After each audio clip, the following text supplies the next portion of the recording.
Es licenciado en Psicología y maestro en Educación Superior por la Benemérita Universidad Autónoma de Puebla, BUAP.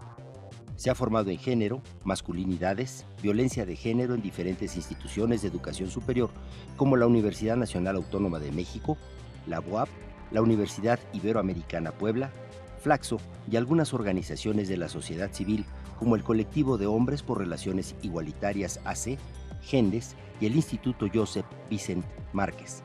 Desde el año 2008 y a la fecha, se ha formado en el modelo de atención para prevenir y atender la violencia masculina en el hogar, en el modelo del Centro de Capacitación para Erradicar la Violencia Intrafamiliar Masculina, CCVIM.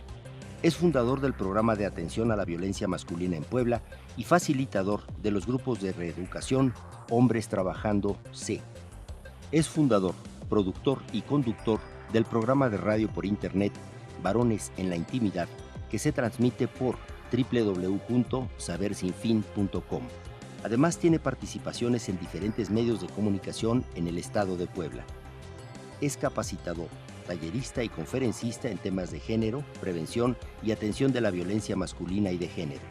Ha participado en diferentes foros, congresos y seminarios nacionales e internacionales. Docente en la Maestría de Estudios de Género en la Universidad Autónoma de Tlaxcala. Cuenta con algunas publicaciones nacionales en materia de género, educación, violencia y masculinidades.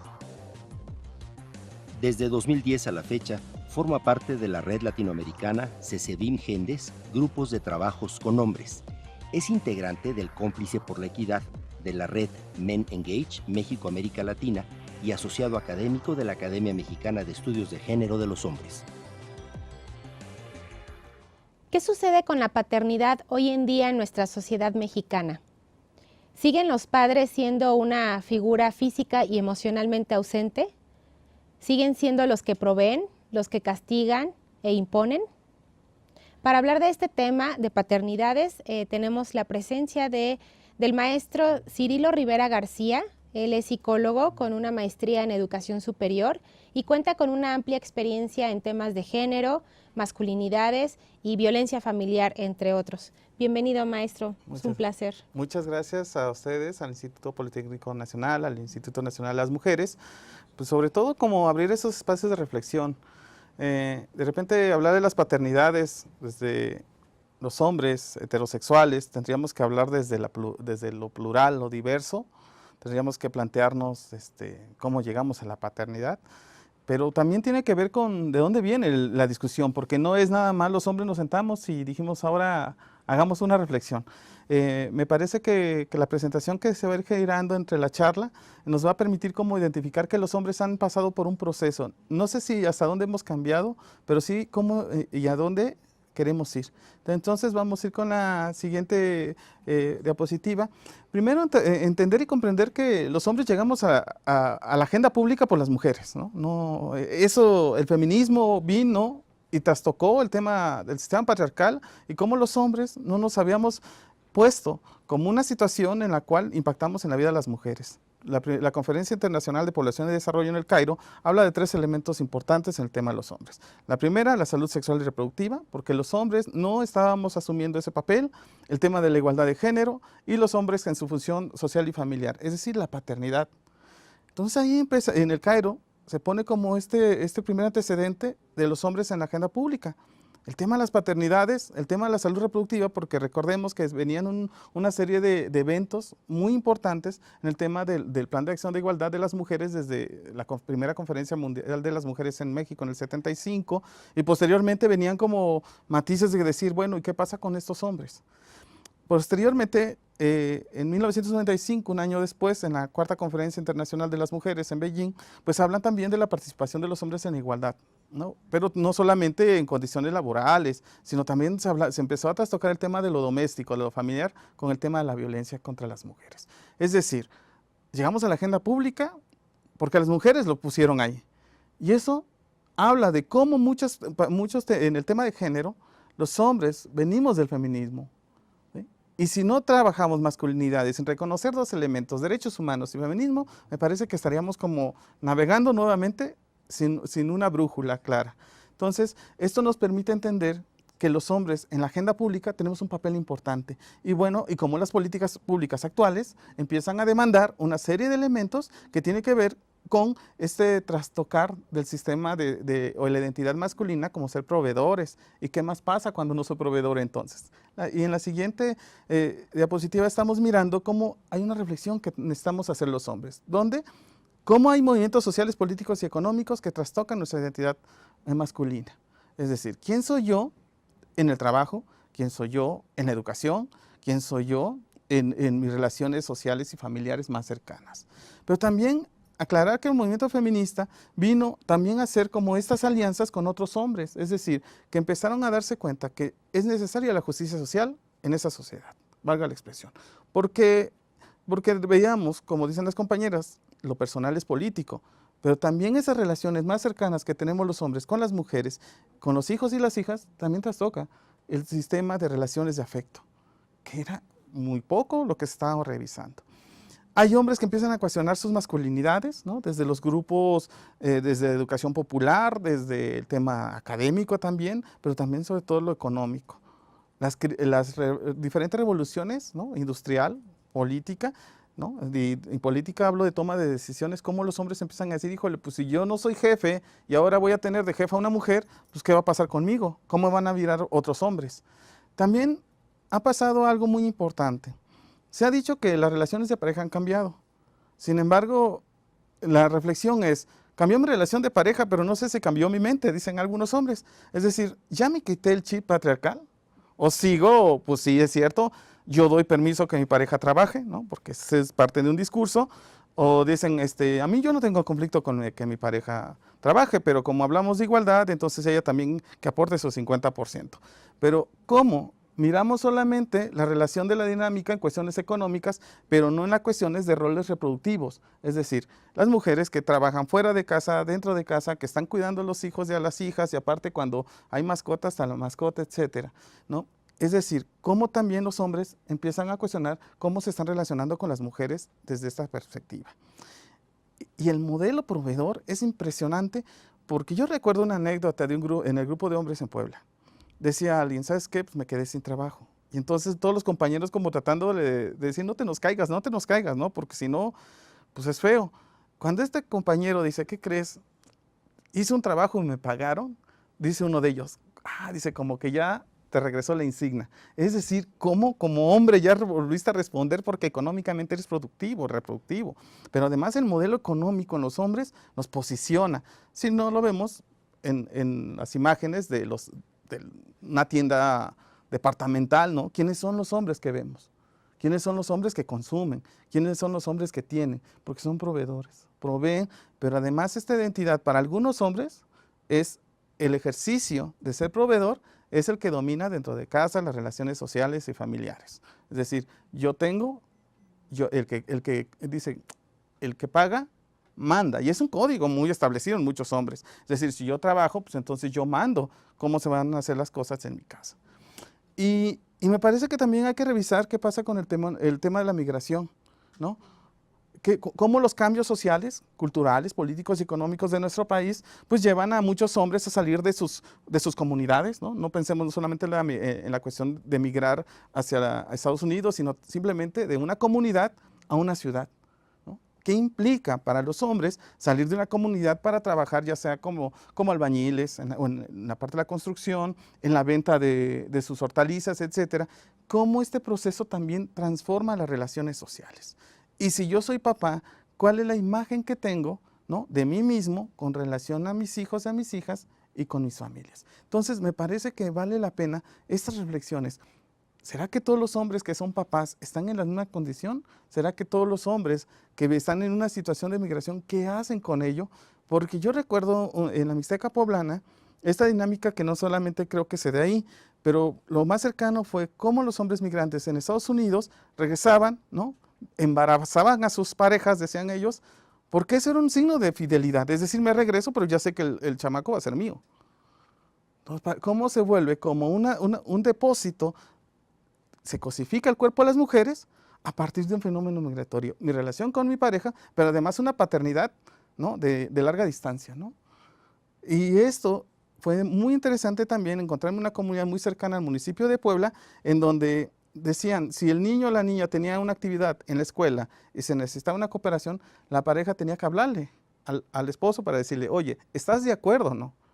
¿No? Entonces, cómo las dinámicas familiares se mueven en cada contexto de forma diferente. Por eso no podemos mirar una paternidad a los hombres desde una sola perspectiva. ¿Cuál es? La urbana. Tenemos que mirar a los migrantes, a la población indígena, a la diversidad sexual. O sea, desde ahí tenemos que partir, y si es que vamos a mirar a los hombres, todo esto que le llaman los estudios de la interseccionalidad. ¿Dónde estamos? ¿Qué lengua? Etcétera, tenemos, y cómo nos posicionamos como hombres, porque también no vamos a ser construidos igual que los que tienen un ejercicio de poder económico y de la misma forma, ¿no? Vamos con la siguiente. Y es algo, una de las preguntas que me recuerdo en el camino con nuestra compañera Yanina, para ir por el año 2003 tuvimos un foro en la ciudad de Puebla que se llamó Maternidad y Paternidad, un proyecto de vida. ¿Los hombres tenemos proyecto de vida para la paternidad? ¿O cómo llegamos a ser hombres? ¿Cómo aprendemos a ser hombres? ¿Cómo ejercemos la masculinidad? Y bueno, en una diapositiva que se mira en el fondo, es una silueta que se usa como un ejercicio muy clásico en el tema de la identidad de género y cómo se construyen, pero desde que yo llevo mucho tiempo trabajando el tema, estoy hablando de 2002, les ponemos esa silueta a los hombres. Ponga un hombre que tú conozcas, ¿no? Y poner sus atributos. Y te ponen el inteligente, el que tiene una economía buena, tener y poseer, fuerza, etcétera, etcétera. Pero nunca vemos la paternidad. En el caso de las mujeres aparece la maternidad. En los hombres no aparece la paternidad. En algunas siluetas vamos a encontrar tener hijos. Pero, a ver, entonces la paternidad es una forma de ser hombre y tener hijos es igual a la paternidad. Entonces, ¿dónde está mi proyecto de vida? Es qué me enseñaron como hombre para mostrar a otros hombres hacer aquello que esa sociedad o esa comunidad o esa familia quiere. Y efectivamente a muchos hombres no se nos dice, oye, ¿para cuándo te casas? No, aparentemente la pregunta es esa, pero creo que detrás de la pregunta es, muéstranos que funcionas como hombre sexualmente. Es decir, pues sí, o sea, pues mira, pues no me voy a casar, pero vivo con pareja. Ah, bueno. Entonces, heterosexualmente, ya cumpliste con un rol. La pregunta a veces luego dicen, bueno, cuando te casas, ¿y para cuándo vienen los hijos y las hijas, no? Porque también tenemos que ver cómo hay una presión social, sobre todo familiar, que nos van a decir, a ver, ya te casaste, tienes buen trabajo, entonces como que vas cumpliendo con todos esos requisitos, ¿no? Técnicos, ¿no? Entonces ahora resulta ser que, pues bueno, ya tienes tu auto, ya tienes tu casa. Pero pensando en este momento, ¿cuántos hombres sí transitan por ello? ¿Cuántos hombres están viviendo, pagando una renta o usando otros medios porque el vehículo ya no les alcanza? ¿Sí? Y esto entonces también plantearnos, ¿los hombres tenemos un proyecto de vida en la paternidad o las paternidades o llegamos por algunas circunstancias como es lo que viene en la siguiente diapositiva?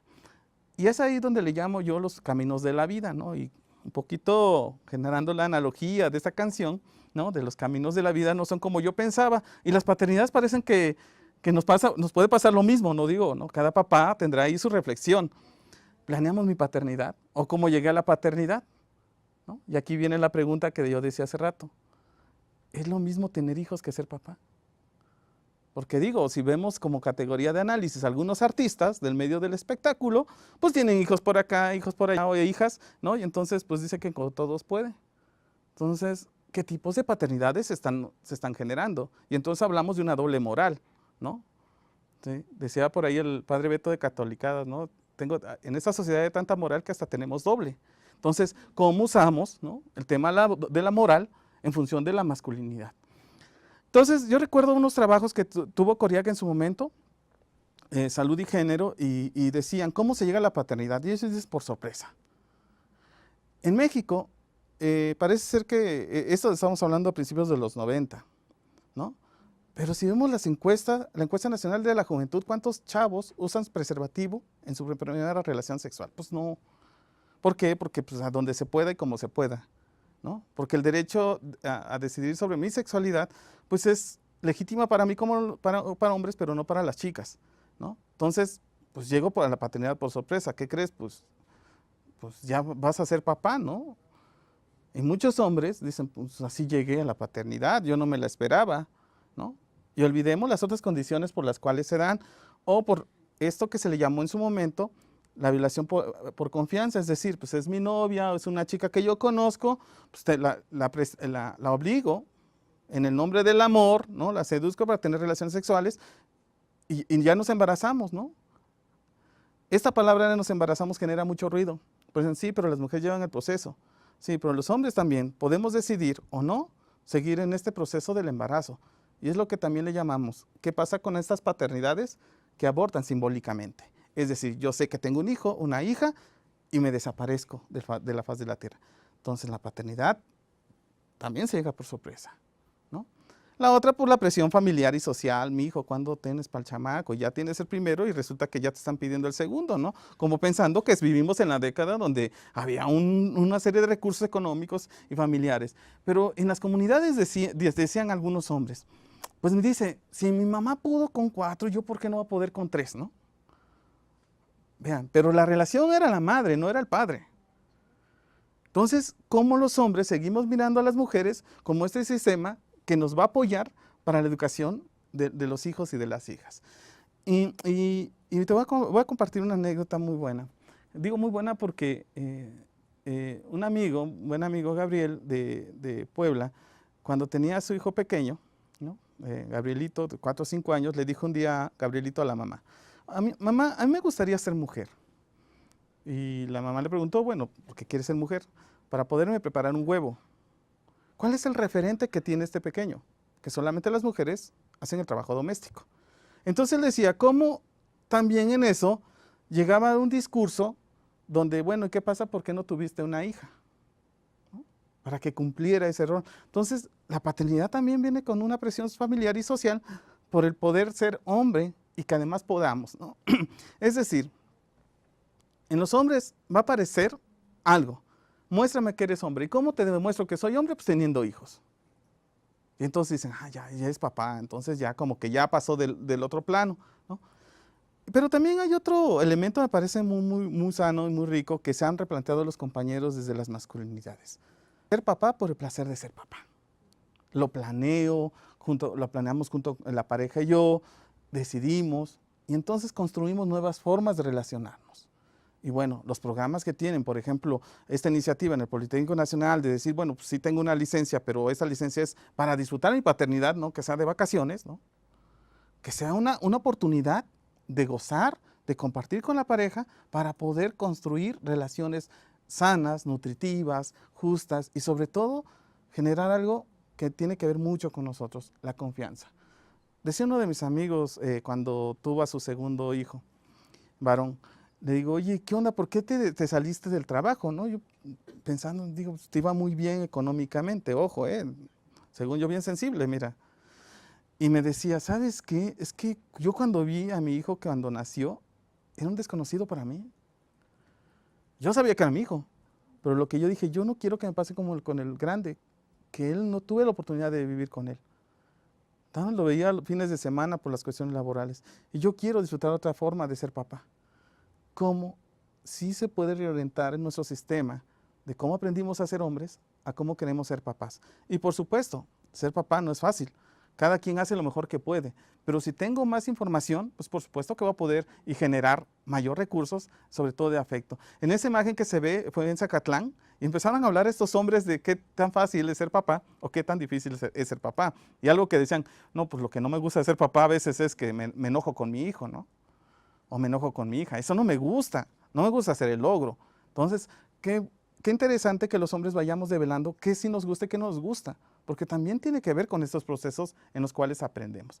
En la siguiente, por favor, vamos también entonces a replantear lo siguiente, las paternidades diversas y plurales, ¿no? La paternidad en adolescentes hay que investigarlas.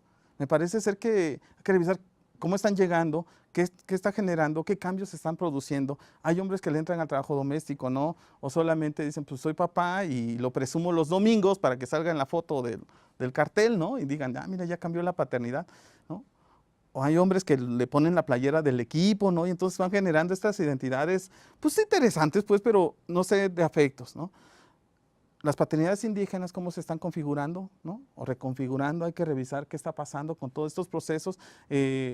Muchos hombres indígenas también van van comentando este malestar que tienen, ¿no? Que antes pues sí había dónde producir o dónde cultivar y ahora que hay poco o hay menor, entonces hay que salir. Entonces, ¿cómo jalan a los hijos, a las hijas, también al tema de lo económico?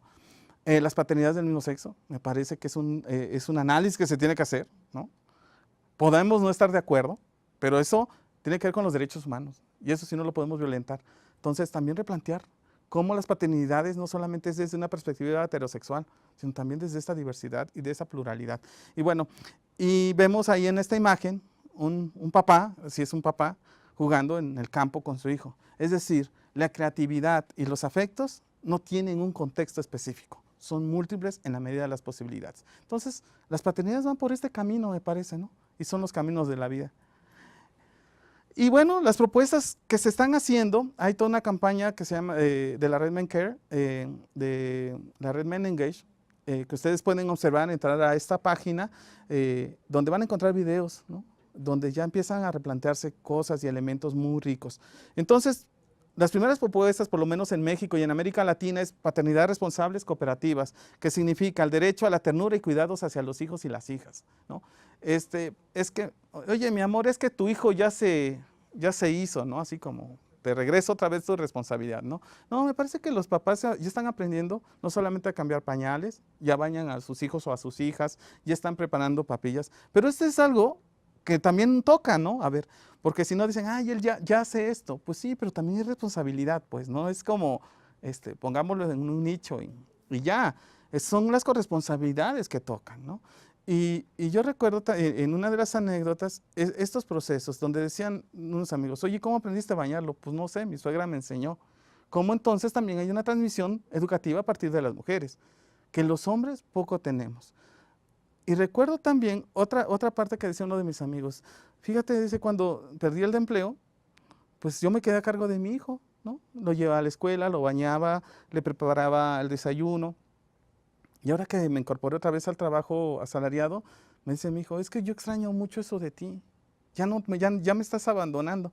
Dije, uy, y le digo, ¿y qué pasó? No, pues ahora hice un compromiso con él que los domingos son para él, ¿no?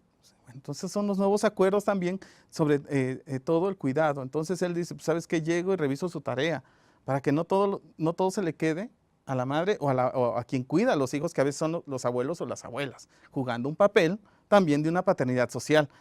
Aquí quiero detenerme un momento. Hay paternidades que también, puede ser que tengo a mi padre biológico, pero quien funge como mi papá puede ser mi abuelo, mi tío o mi padrino. Es decir, esta paternidad social también se da. Y entonces yo elijo con quién. Y es una de las preguntas que a veces tenemos en el malestar de muchos hombres. Dice, pues sí, mi papá biológico llegó cuando después de 10 años, 15 años, 20 años apareció. Y decía un papá, somos como los ovnis, ¿no? ¿Cómo? Sí, sabemos que existimos, pero no nos ven, ¿no? O sea, es una paternidad tipo ovni. Eso lo dijo un compañero en un taller. Entonces, ¿cómo los hombres sí se están dando cuenta de sus procesos? Pero el asunto es asumir las responsabilidades. La paternidad como educa con el ejemplo, fundamental, porque también recordemos algo, ¿no?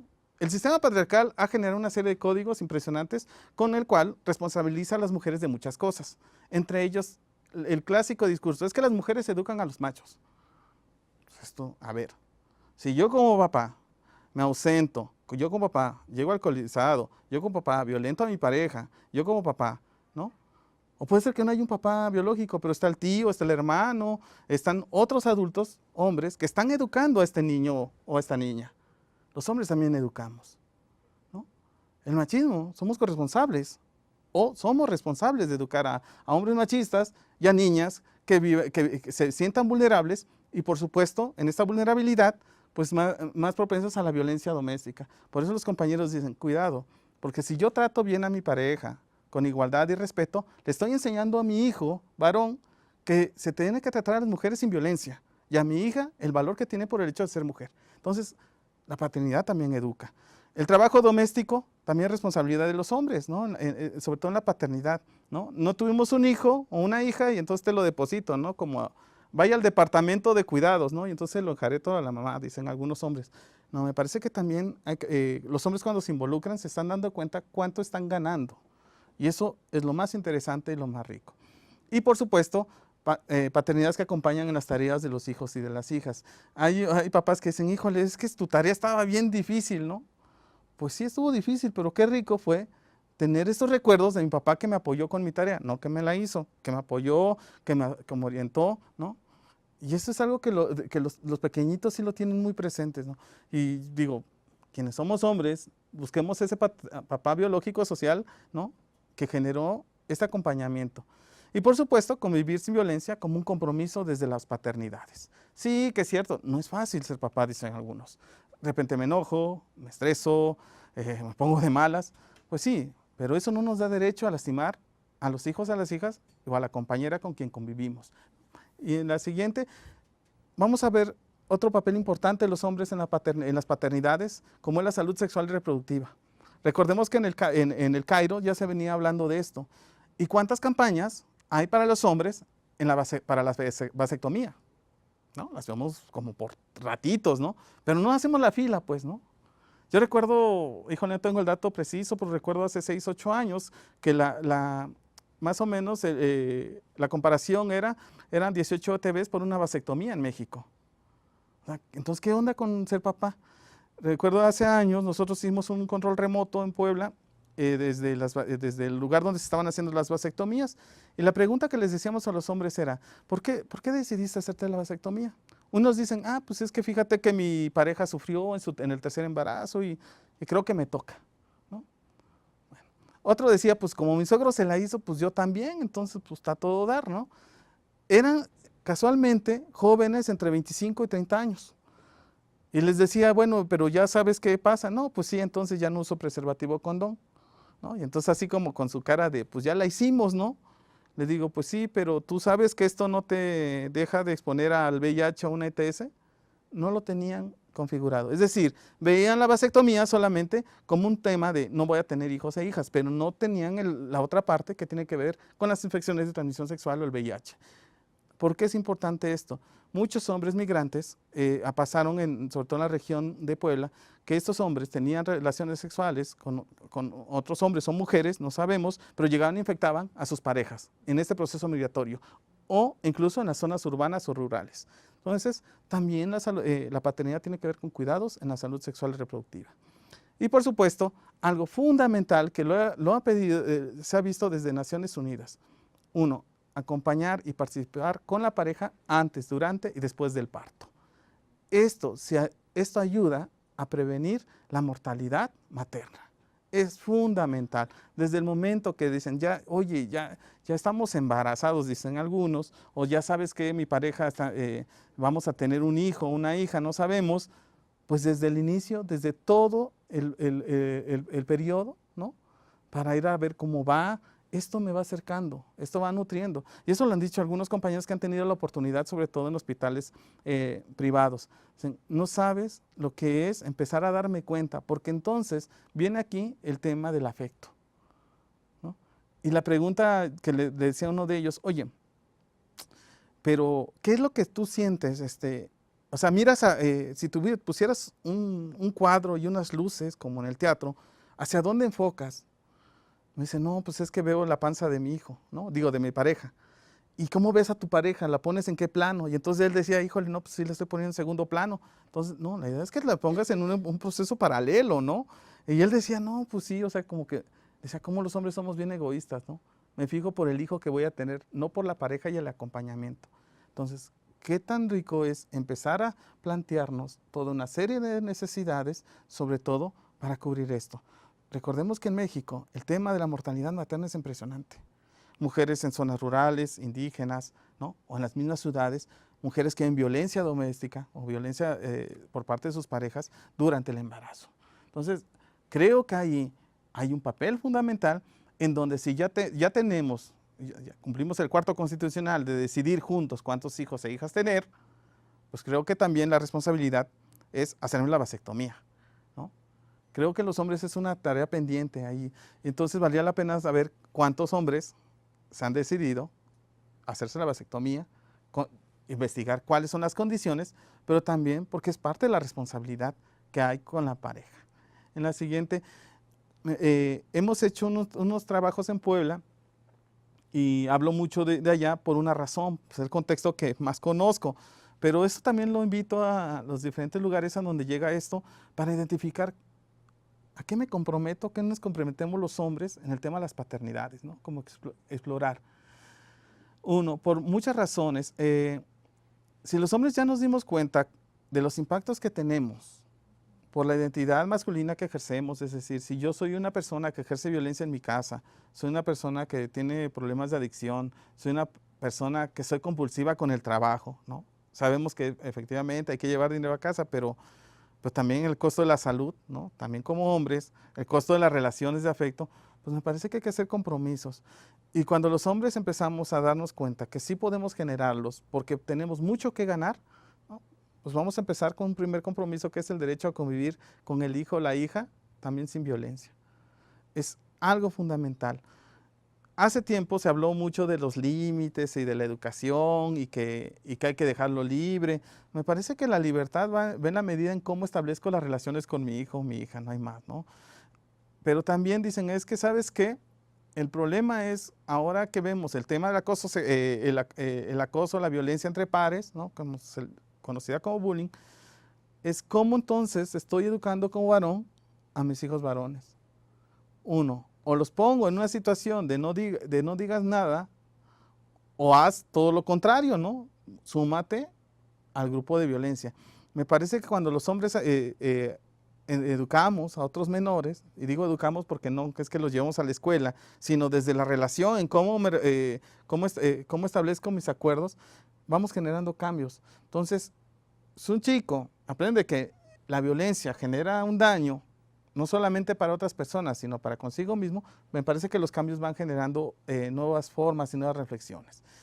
La otra es, en esta forma de educar, respetar también las decisiones que tomó mi pareja en el momento de cómo se decidió. Y esto lo dicen muchos compañeros y compañeras psicólogas, ¿no? Es cómo establecemos los acuerdos con los hijos. Porque puede ser que la pareja la madre le dijo al niño o la niña, ¿sabes qué? No vas a salir, no terminaste tu tarea. Pero llego yo como papá y como quiero ser buena onda, le digo, pues no le hagas caso a tu mamá. Entonces, ¿cómo también invalido la autoridad, y no una autoridad violenta, sino que establece normas y acuerdos? Es muy importante que los hombres entonces revisemos cómo estamos formando espacios sin violencia con las hijas y con los hijos. Otra parte fundamental también tiene que ver con algo, y esto también es un tema que se ha dicho en muchos espacios y muchos foros: la separación, el divorcio. ¿Y qué dicen? Sí, te separas o te divorcias de la pareja, no del hijo o de la hija. Y entonces, yo no quiero dar la pensión alimentaria o alimenticia, y entonces es una forma también de violentar a la pareja. Espérame, la pensión es para tus hijos, tus hijas. Entonces, ¿cómo uso la pensión para coaccionar, chantajear, manipular a la pareja? Por eso uno de los compromisos, me parece, es viva o no viva con la pareja, necesita el respeto y unas relaciones sin violencia. Podemos no llevarnos bien, podemos quedarnos gordos, dice un compañero de Sinaloa, pero eso no me da derecho a lastimarla, ¿no? Las diferencias son unas, la violencia es otra situación. Entonces, los compromisos que pueden hacer algunos hombres es que la paternidad sea un gozo desde los diferentes espacios que sean. Si convivo con mi pareja, buscar espacios de reflexión, condiciones de igualdad, que el trabajo sea lo más sano posible en ese espacio doméstico. Y por último, voy cerrando con esto. Elba Rivera decía en un discurso del 8 de marzo, ¿no?, por el reparto justo de los verbos. Y me parece ser que es eso, ¿no? Hablamos mucho de la democracia fuera de casa, ¿no? Hablamos mucho de la cuestión política, de la ética, de la moral. La pregunta es, ¿cómo está dentro de mi casa? ¿Qué estoy haciendo y cómo se establecen las normas? Yo como hombre, ¿cómo establezco mis relaciones con las mujeres? Yo como hombre, ¿a quién le deposito mayor responsabilidad? Me parece que retomo esa frase de que el reparto sea justo en los verbos. Si ambos vivimos, a ambos nos toca limpiar. Si ya disfrutamos del espacio, digamos, de la limpieza de la casa, pues a todos nos toca poner orden, ¿no? Si ya comimos, a todos todas nos toca limpiar la casa. ¿no? Entonces, me parece ser que hay como esa tarea pendiente que yo les voy a dejar como esta reflexión que hacen algunos hombres, ¿no? Es, ¿a qué me comprometo? ¿Qué voy a hacer? ¿No? ¿Cómo lo estoy haciendo? Y voy a generar como una pregunta que voy a dejar ahí para el espacio, para los compañeros sobre todo, es, muchos hombres tenemos como esa situación como alejada del papá, ¿no? Ahí por el Kafka decía esta carta al padre, ¿no? Pero podemos cambiar la historia si queremos, cada quien con su proceso. Y eso me decía un amigo antropólogo, Víctor, hace tiempo. Decía, ¿cuántos recuerdos tenemos de nuestro papá, biológico o social, cuando éramos chavitos, ¿no? 5, 10, ¿no? Que te lleguen a la mente volada y que lo sientas en el corazón, ¿no?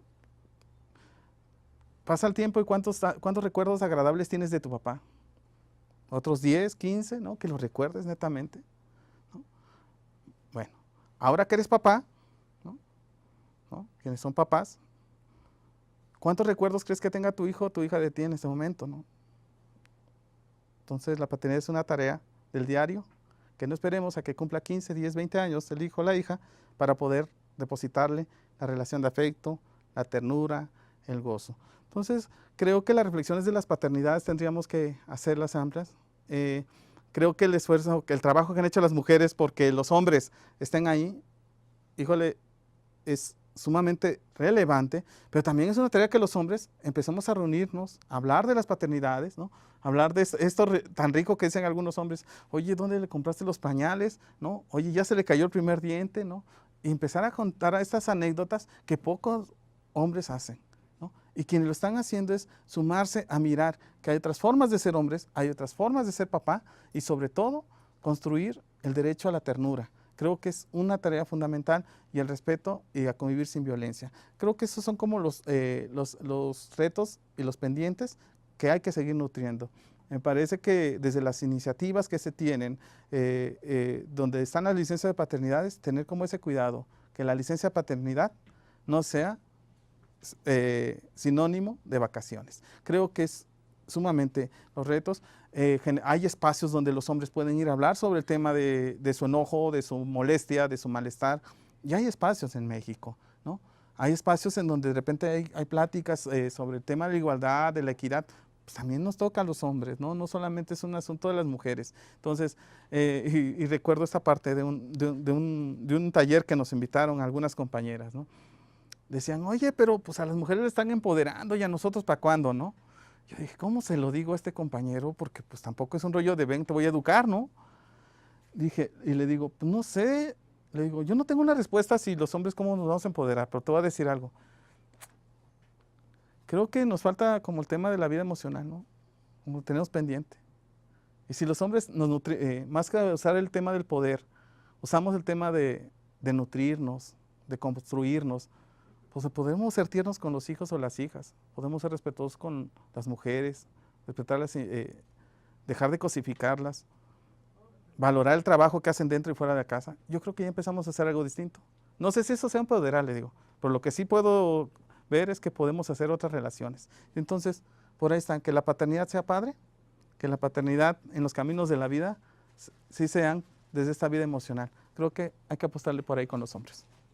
Maestro Cirilo Rivera García, muchas gracias por acompañarnos y abordar una realidad tan interesante como es la de paternidades. Y de este y otros temas sigamos aprendiendo aquí en el segundo ciclo de videoconferencias, Trincheras Compartidas entre Mujeres y Hombres, reflexiones desde la perspectiva de género. Hasta la próxima.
Cursó la licenciatura en Economía en la Facultad de Economía de la Universidad Nacional Autónoma de México, especializándose en el área de Economía Pública y Economía Matemática. Además, ha cursado diplomados en Matemáticas aplicadas a la economía, Políticas públicas con perspectiva de género y en Técnica legislativa, Argumentación jurídica e Interpretación constitucional, y tomado diferentes talleres de presupuestos con perspectiva de género, análisis de las reglas de operación desde la perspectiva de género e impacto presupuestario en la